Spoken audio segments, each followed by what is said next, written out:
If you ever wanted to get out of the pits, maybe you should watch The Pits. I've already won. I already made you laugh. I'll give it to you.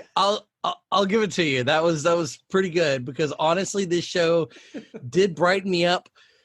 I had no idea this was made in 2003. Oh. Honestly, when I was watching the pilot, I was like, for a 1984 show, this is actually, this isn't bad. Right. And I got all the way to the end, then went over to Wikipedia and went, 2003. This is the second biggest terrorist attack on our nation. It really was. But at least this one I really, really enjoyed. Almost killed careers, this show, and then it almost was brought back. This show almost killed more careers than 9/11 did. Poor souls. It was rough. We are talking about The Pits. It's been long enough, people. All right. Too soon. The Pits on a little network called Fox. They were doing some great work in 2003, as we will get to talk about here today. But today we're going to focus specifically on The Pits. It is a little show. Actually, you know what, Del? Tell the people what the premise of this is. Okay. What if all the bad things that could ever happen in any sitcom happened to only one family over and over again? And not just the little things like, I was kissing so-and-so and I didn't get to properly explain that to somebody until the end of the episode. We found out. No, I believe the show starts off with an exorcism. It starts in medias exorcism and rolls out from there into a plot of a pretty just average show before whatever calamity befalls the Pitt family again. All the bad things from stalker nannies and demon possessions to dinosaurs and vampires befall this one family. There's a lot of fantastical elements to it as well. So I wouldn't say it was grounded. I'd say there's lots of flights of fancy. Fancy is not even a great word to describe it. It's beyond fanciful. It's just insanity. But at the core of it, it's always just a regular sitcom. Correct. Yeah, it does return at the end of every episode. It begins with the mass extinction of the dinosaurs, and somehow the pits of time traveled back to it, or something like that. And it ends with a zombie werewolf battle, and they're locked in their house. But by the next episode, at least the zombies are dead, and the werewolves are now the beginning of the next episode. But don't let that fool you into thinking there's a continuity here, folks, because there is not. Not Every at all. episode is completely episodic. Yes. Make sure that we talk about the pipe later. I'm going to put that in people's head. A wink, wink. And we'll get back to that later. But for the meantime, let's talk about the pilot episode. It was called Pilot, of course, because nobody's creative anymore. Bob hires a babysitter for the kids, but does not realize she is the girl who stood him up on prom night. Dun, dun, dun. That's right. He stood her up and ended up marrying the kid's mom, and he has a happy, wonderful family now. But of course, this demented girl comes back in seeking revenge, posing as a nanny. So a little bit Mrs. Doubtfire there, a little bit Cape Fear. She poses as, a lady wanting a nanny, or wanting to be a nanny for the kids too, back to getting close to. I'm assuming that his name was Bob, because that just sounds like the type of the character name they would give this guy. His name is Bob, indeed. It is Bob. Okay, good. Yeah. Yes. I want you to go back to something that you just said. I need you to focus more on the fact that this is a cross between Mrs. Doubtfire and Cape Fear. For this episode, yes, it is. What's weird is it lowers the stakes of both of those, which would seem terrifying, by starting with an exorcism, ending with what is the calamity at the end of this one? I can't even remember. Well, they have to get rid of her as the babysitter, but everybody loves her because she takes care of them, and the mom doesn't ever take care of them. That's right. That's right. But I mean, isn't there like an epilogue? Or there's another scene where some cataclysm happens at the very end. Am I wrong there, or am I just thinking of a different? Here's the thing: is people, I actually enjoyed this so much that I tore through. Apparently, there's not an episode 6 or 7, but I just went through all of them. And so a lot of these are blurring together for me of how things end and begin. So I can't remember if it ends with some sort of cataclysm at the end of the first one, but it lowers it from one of their kids being, having a demon possession down to, ex slightly stalks guy for a little bit, but everybody ends up kind of liking her and getting along with her. So it's really weird how the stakes are lowered, mildly raised, and then lowered again, and then they go back up. You know, as you're saying that, I think that is a theme of this show for whatever particular reason. Like they set that bar so crazy at the top and it just works its way down each and every scene, you know, basically, which is just crazy. Like, why do a TV show like that? But then again, maybe it was going to work, except obviously it didn't. Yeah, and I guess we should talk about that too, because this show was created by Mike Scully, I guess I should say, of Simpsons fame. He was the showrunner for a great many number of years, the second showrunner, I believe, in the series. He's co-created a few things with his wife before. If you happen to watch Parks and Recreations, anytime you see the town, he's the kind of bald, shorter-haired, scraggly guy that has the collection of pigs that Grizzle will send to him, where he's, their famous movie characters represented as pigs. I think his one big line everybody knows him for is, it's not the government's business whether I pay my taxes or not. So if you happen to just, that's this little cameos he happens to do in Parks and Rec. But he's been around for a long time. He has been a creator and a runner, and worked on lots of sitcoms. There is a lot of named people in this. I mean, if you see these people now, like Dylan Baker has been in 1,000 movies. Happiness is my favorite of Dylan Baker's movies. Unfortunately, he plays the dad who touches kids, so it's not the most positive, uplifting role for him, but he was so good. But Lizzie Kaplan has done a whole bunch of TV by now. And she's very much a known face, but at the time, nobody had any idea who she was. But she did a great job on this weird character. Like, I wonder when your agent calls you and goes, "Here's your show," do you think that agent likes you or hates you? I think when somebody says, "Look, Mike Scully and his wife Julie Thacker have an idea for a show called The Pits, where all the worst stuff of every television show, every movie, those on by all that happens," you go, you know what? That's a pretty original premise. I mean, the guy's worked on Complete Savages. He's worked on Everybody Loves Raymond, Parks and Recreation, and he even was the co-developer on the animated Napoleon Dynamite show. So not a ton of wins, but he definitely knows what he's doing, and he has clout in the industry. So I don't think you turn that down, at least for the pilot. No, I wouldn't think so. And it did get picked up enough for 9 episodes, 7, 10 episodes, 7. All 7, 5 aired because I don't believe you. It was all 7. I can't believe it. March and April 2003 when it aired. How I ended up catching it is because I loved all bad Fox shows at the time. So they were advertising to me all these bad shows. You are known for watching everything that Fox ever released from 1986 on. Because they did bad stuff, and I adored it very much. Yeah. Oh, so well, I think go ahead. Well, let's look at that great joke from Family Guy when Family Guy was canceled, and they're brought back on the air. The very first joke Peter Griffin does is she's like, "Oh, Peter, are we really going to come back on the air on Fox?" And he's like, "Sure, if." And then they list 35, television shows, including Greg the Bunny and a few others, where he's like, "Sure, Lois, I guess if all those fail, we might get brought back." Right. Kick off the theme song. So it really was Fox could just not get a foothold. They had The Simpsons for a while. They had Family Guy, and they just could not get a foothold on a show that rang with America. Are you ready for the list of canceled or ended shows in 2003 from Fox? Get ready, strap yourself in. Andy Richter Controls the Universe. I've seen that 2 days ago. Adore that show. I love that show so much. That's on the list. We're doing that. Excellent. Okay. There was a little show called Fastlane that Mick G created with Tiffany Amber Thiessen. And it was really bad, but I loved it completely. Futurama got canceled that year. Great show, but yeah, I did. The Pits, obviously. The Grubs was another show. Are you ready for this one, though? I'm going to combo you with Paradise Hotel / Temptation Island.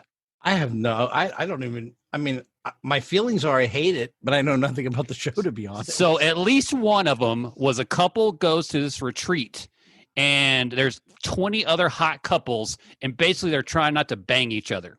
That was the show. Oh, God. Okay. That sounds that sounds like MILF Island from 30 Rock. It kind of was, yeah. I wouldn't be surprised if that was kind of a takeoff of that. So those are just some of the canceled and ended shows that Fox was working with at the time. Even they were airing shows like some garbage shows. Let's see, True Calling. Do you remember that? North Shore? No, exactly. That's what I'm saying. Okay, Go ahead. I tell you what, if you want to go, I found the list that he reads. There's 29 shows, and so he goes, well, sure. In order, and this is the order Peter Griffin gives them in. If Dark Angel, why can't I speak? Yes. Dark Angel, Titus, Undeclared Action, That 80s Show, Wonder Falls, Fastlane, Andy Richter Controls the Universe, Skin, Girls Club, Cracking Up, The Pits, Firefly, Get Real, Freaky Links, Wanda at Large, Costello, The Lone Gunman, A Minute with Stan Hooper, Normal, Ohio, Pasadena, Harsh Realm, Keen Eddie, The Streets, American Embassy, Cedric the Entertainer, The Tick, Linus, and Greg the Bunny. Sure, I guess if those all get canceled, we have a chance of coming back, Lois. And such as it were. I mean, I remember some of these in this Fox lineup of that year. And that I mean, for example, where I first heard of the Pits was that run and that joke. That Chase Hooper show, which was basically the same thing over and over again. God, that show was unwatchable, and I watched every episode. The Simple Life was also that year. I'd forgot about that little show. I was forced to watch that by somebody I was dating at the time, and I was very mad at them afterwards. I'm going to sidetrack just briefly, because I just found something out. A Minute with Stan Hooper was written by Norm Macdonald. Yeah, I knew. You didn't know that? No, I guess I blocked that out of my mind because I wanted to like Norm. Yeah, he posted 3 shows. It was there was I can't even think of the name of it now. There was the one with his name in it where it was Norm Macdonald. There was the one where he played the character, and the show was named after that character. And then there was a Minute with Stan Hooper. And I don't know why because I love Norm Macdonald. Even to this day, it's crazy. Yeah, sure. He gets crazy and slides into dementia. He's still one of the funniest people, and probably one of the funniest SNL cast members ever. And with one of the best lines when they brought him back after, the guy that fired him got fired. The famous line is, they offered to let him host the show. And he was like, well, it's been a few years since I've been on the show. So, either I've gotten really great or the show's gotten really terrible. All right, let's bring it back to the Pits. Let's talk a little bit about the pilot episode. You know what? Since there are only 5 episodes and you and me are old people and keep running these episodes together, let's just talk about our favorite moments from the entire series of 5 episodes from the Pits. How about that? Okay. I'm going to go ahead and jump in because we need to talk for 23 minutes about episode number 5. Does it come to mind when I say the pipe in the head? That was... It reminded me of the Steve Martin arrow through the head joke. Yes, it did. And it was just so stupid. And I laughed so hard at that. And then I felt bad for laughing at it, but I did. That was the one episode that has stuck with me all this time. Honestly, I thought that was the pilot episode, but it was another thing. You start out the first episode with trying to get the devil out of the son. And now this time you're trying to get a pipe out of the daughter's head, legitimately a pipe out of her head. It was the story of Phineas P. Gage, the famous guy who had the pipe blown through his head and developed personality disorders. And what a great idea for a sitcom. Let's do that. That's that's a David Fincher movie right there, turned into 22 minutes of laughing at somebody's pain. And it worked. And it worked, and everything else was just like a sitcom, but she has this pipe through her head. And the idea that I don't even know, man. I don't even know what to say about that one. I don't know how to come back because I don't know why that I always forget that one because I guess I keep thinking, no, I must be thinking of Steve Martin. But the more you talk about it, the more I just go, that's right. They played it completely straight. There's just this pipe through her head.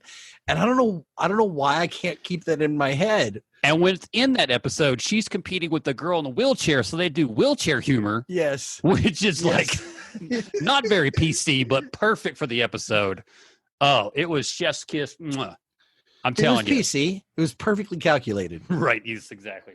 How about you? What were some of your favorite moments from any of the 5?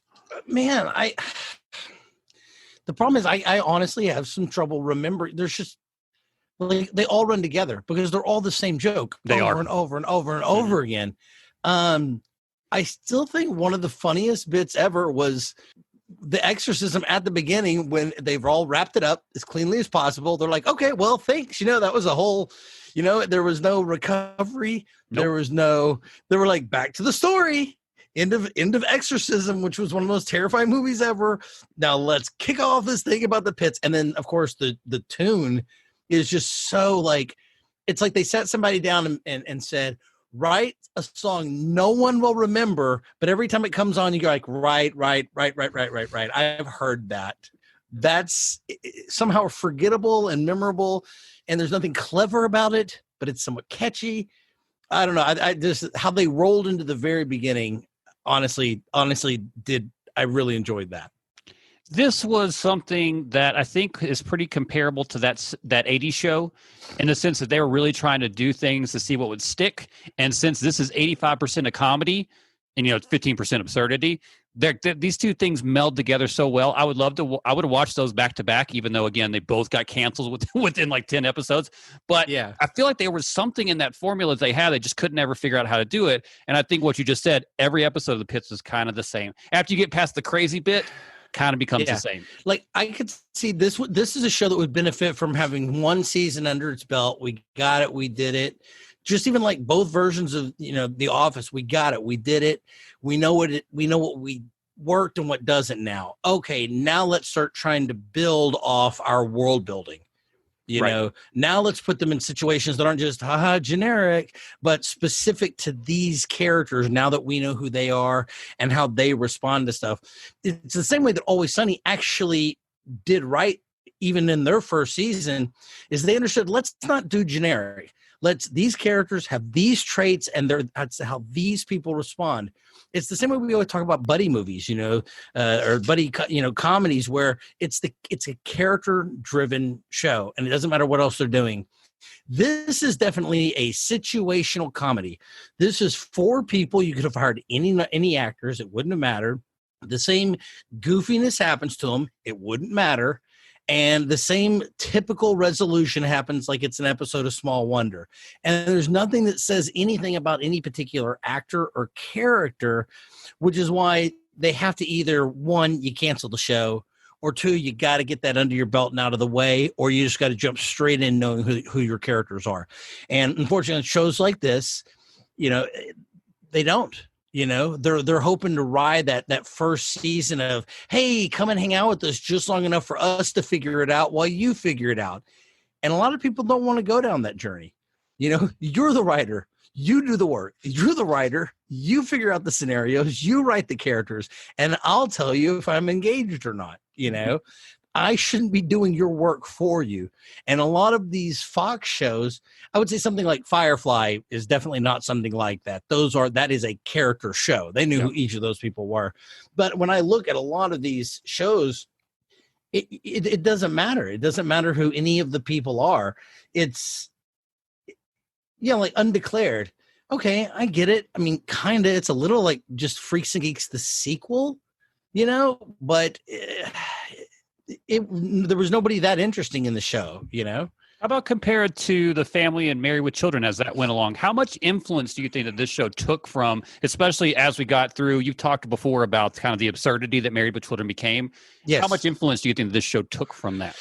Well, oddly enough, we've talked about Married with Children having like basically no plot in the first structure. But what they did have was 2 dynamic characters. But Bud hadn't been developed yet. Kelly really hadn't. But you knew who Al was, and you knew who Peggy was, and you knew at least who Marcy was. There's 3 hard characters that you can put in a generic scenario. And even in episode 2, 3, but even in season 4 or 5, I know how Al's going to react. I know that Al's going to always want to go to a job he doesn't like, come home, put his hand in his belt. He's always going to be complaining about his home life. Peggy's always going to be complaining about their home life, but won't do anything to fix it. Al will always bust his ass for his family. Peggy won't, but and she still wants some loving from Al. And she wants to go out and have friends. And you can tell Peggy wants a brighter life and feels like she's settled for Al. Al wants wanted a bigger life being a star, and he kind of settled for Peggy, but they love each other because they both understand that. That right there, that dynamic can drive 8-10 seasons of a show with just those 2 actors and those 2 characters, where this show, didn't. Would this show have benefited from, for all the zaniness and goofiness, which was absurd, would it have benefited better from a stronger male lead? Or if the male lead, the female lead, or if the daughter, one character at least should have had a stronger conviction about what was going on. For instance, here's a quick fix for the entire show. One of the they have a family member move in, like the Munsters, who doesn't fit in with the rest of them and sees the absurdity of it all. It's the reason why the Munsters was great. Obviously, they're a metaphor for the immigrants moving into town, and she's the one weirdo because she's American, but she sees, their cultures through her eyes as part of her family. This show should have had a cousin moves in who is maybe called Pitt's last name, but he's like, this isn't how it is in any other house. Like, we needed an everyman to relate to at some point, who also like had a strong dynamic to offset the zaniness too. You put that character in, this show would have probably gone 3 seasons. I would have watched and I'd have been supportive of it. I have a new segment for us, but before I do that, I want to make sure that people know the last 2 episodes that were unaired of the show. Number 6, Tickets to Riot. The Pitts take the wrong bus and are held hostage by escaping prisoners. Now tell me, first of all, we've seen that in even Psych when they're on the boat. Mm-hmm. So that you can't tell me that's not a good premise there. It is. And number 7, Bob and Liz are convinced to join a dance club, which turns out to be a satanic cult. That's just comedy. That episode writes itself. Right now, I could shred multiple pieces of paper that I have from the government on my desk about whether I do or don't pay my taxes, tape them back together in any form, in any direction. I've got the script for episode 7 right there. I don't need anything else. That's it. That's perfect. I love how people get to enjoy the live joy that you're about to feel right now. But as I'm doing this, I just found out episode number 7 is on YouTube. You can watch it. Is it really? Okay. Yes. We've got, okay. I'm telling you, we should start a show about eschatology, the end of shows, right? where they wrap up.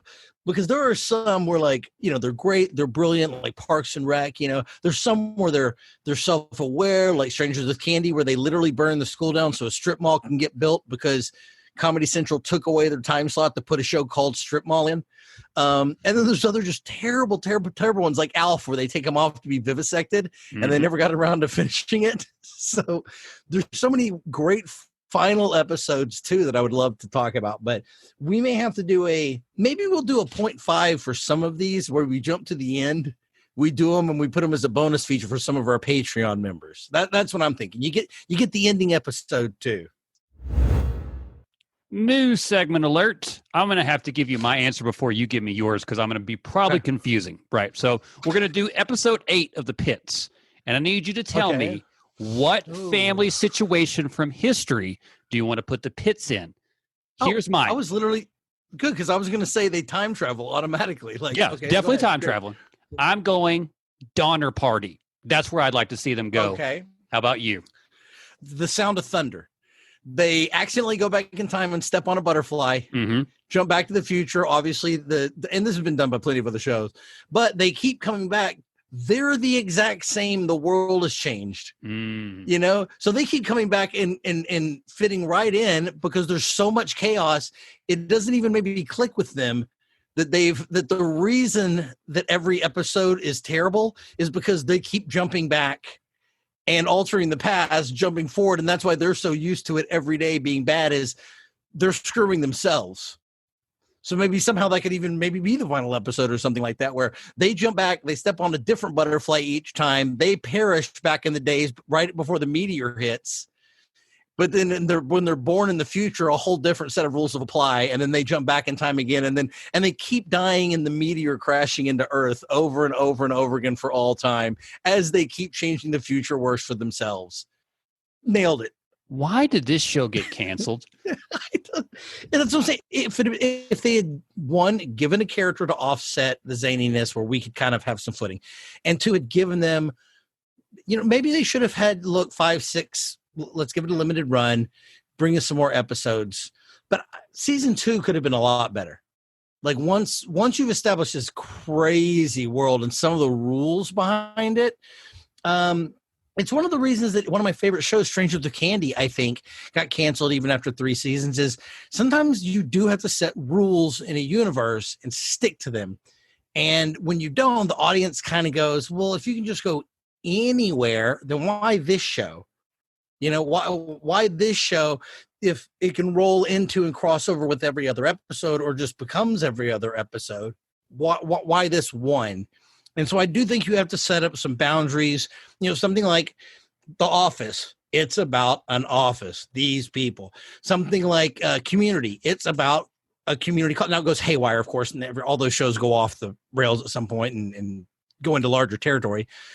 But it's about a group of people at a community college. Or even that 80s show. It's The Record Store. That is show. It's The Record Store. As one kid learns, you know, what we watch? What was the one the other day? The Clerks, the live action Clerks pilot. We get it.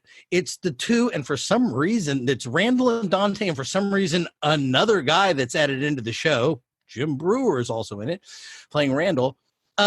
You get it. These are a bunch of people working at some stores in the mall. That's the scaled down version of it. So everything that's going to happen is going to happen in the mall.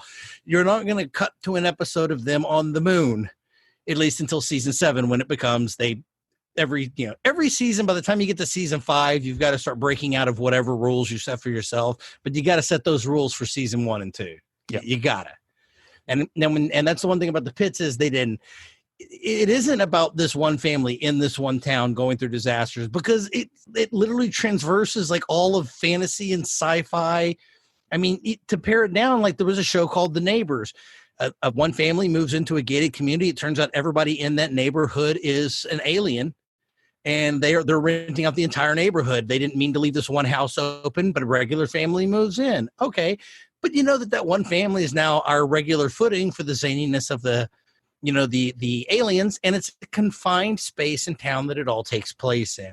And I think the Pits I don't think they understood that they needed that. I think they thought the zaniness was enough. I mean, look, Family Guy is one of the most off the rails shows, you know, right off the bat, you know, when you're flashing back to jokes that didn't even happen in the show, you know.